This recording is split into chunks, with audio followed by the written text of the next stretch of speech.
पर ऐसा ना समझें कि आप अकेले हैं, आपके साथ सारी बारात लेके आए हो आप, है ना। इतना संकोच मत करिए। दूसरी चीज़, इनके 7 वचन आपने स्वीकार किए हैं, अब आप कहो कि मेरे भी 7 तो नहीं, कम से कम 5 हैं, इतने तो मानने पड़ेंगे, है ना। अब कहते हैं क्या मानना वो तो बताओ, है ना। एक चीज़ और समझ लेना, विवाह का जो कार्य है, शास्त्र का वचन है, मंडपे मधुपर्के चा लाजा होम परिक्रमा। मंडप लगाया, विवाह हुआ, हल्दी तेल सब हो गया, परिक्रमा हो गया, होम हो गया, अभी भी वामांगी नहीं हुई, मतलब धर्मपत्नी नहीं हुई। जब तक सिंदूर और मंगलसूत्र नहीं दिया जाता और जब तक वामांगी नहीं, तब तक वधू जो है वो कन्या कहलाती है। अभी भी अगर बिगड़ जाए तो कुछ दिक्कत, अभी सब फाइनल, इसीलिए पंडित जी ने कहा पक्का करो तो ही आगे बात हो, है ना।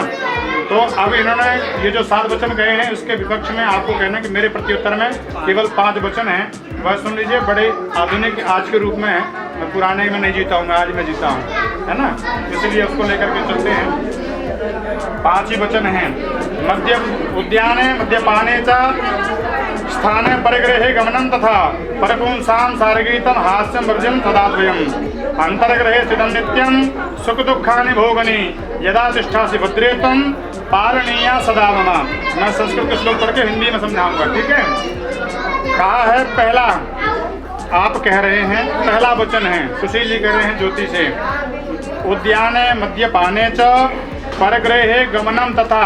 कभी भी अगर अपने घर में आ गए हो तो कभी बाग बगीचा घूमने का मन करा, गार्डन में घूमने का मन कर रहा है कभी, या अथवा ऐसी कहीं जाना जगह व्यवस्था हो जहाँ पार्टी चल रही हो और हम ना हो, तो वहाँ अकेले नहीं जाना चाहिए। किसी भी कुलीन स्त्री को, किसी भी कुलीन स्त्री को अकेले ना तो उद्यान जाना चाहिए और ना ही जहाँ बहुत बड़ी पार्टी चल रही हो वहाँ जाना चाहिए। क्यों ऐसा कह सकते हैं, क्यों?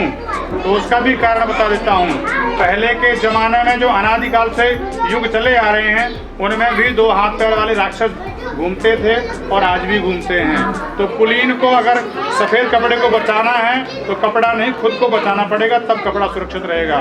तो अपने आप की इज्जत रखना है तो अपने आप को बचाना पड़ेगा, ये संसार का नियम है। इसलिए उद्याने मद्यपाने च परिग्रहे गमनम तथा, और यहाँ तक कहा कि दूसरे के घर जाना हो और दूसरे के घर के अलावा अपने घर भी जाना हो तो बिना अनुमति के नहीं। ये पहला है। पूछो स्वीकार है? ऐसा नहीं कि थोड़ा कुछ हुआ झगड़ा, हम लोग लिए सूट के साथ घर पहुंच गए, भले मीरा रोड में रहो या भाईंदर या कहीं भी रहो। क्यों?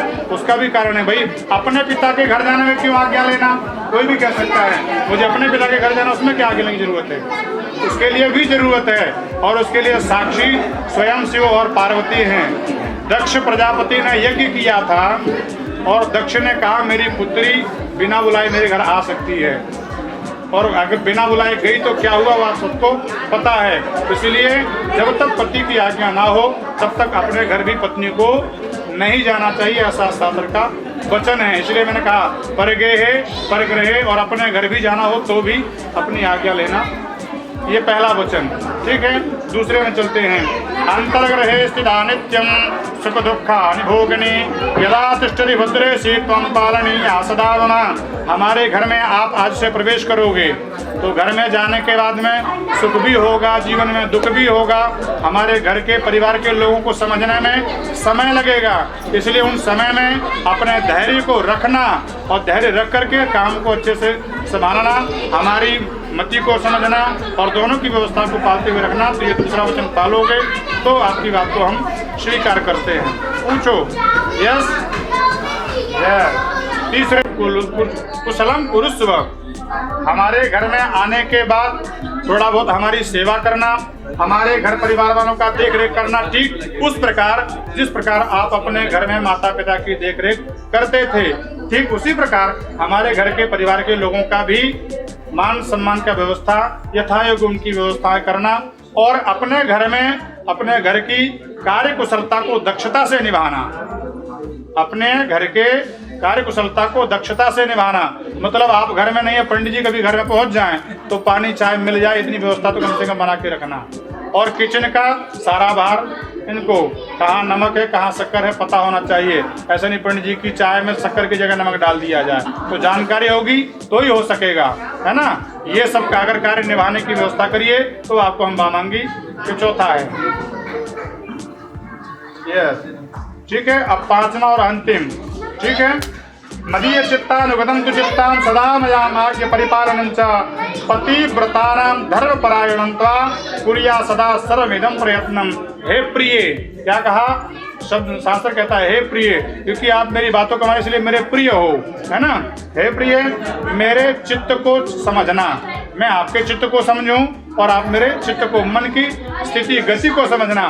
कब हम बाहर से काम करके थक के आए हैं तो उस समय क्या आवश्यकता है, एक ठंडे जल के गिलास की जरूरत है, तो गिलास भर पानी दोगे पियेंगे तो अपने आप ठंडे हो जाएंगे। ऐसा नहीं घर में आए नहीं कि तुमने कहानी पढ़ना शुरू कर दिया तो व्यवस्थाओं का अनबैलेंस हो जाए। हम भी क्रोधित तुम भी क्रोधित, व्यवस्थाएं आग आग से प्रेम नहीं होता, बिगड़ जाता है। इसलिए समता को रखना, हमारे चित्त को समझना, हम आपके चित्त को समझेंगे तो दोनों के चित्त एक होंगे। तब गृहस्थ का वो रथ जो है दो पहिए में चलता है, पति और पत्नी का। गृहस्थ का जो पूरा रथ है तभी चलेगा जब दोनों पहिए मजबूत और सुचारू रूप से चल रहे होंगे तब। इसलिए हमारे चित्त को समझना, हम आपके चित्त को समझेंगे। हो सके उतना मेरी आज्ञा का भी पालन करना, हो सके उतना मेरी आज्ञा का भी पालन करना और पतिव्रत का धर्म पारायण रहना।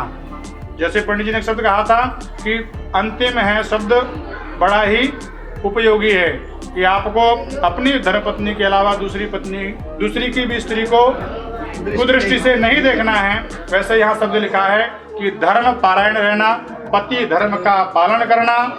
ये अगर ये बात वचन देते हो तो आपको हम अपने वामांग में स्वीकार करते हैं। पूछो, ठीक है। इस सर्व प्रयत्नों से दोनों के सामंजस्य से इस गृहस्थ को मंगल में चलाएंगे।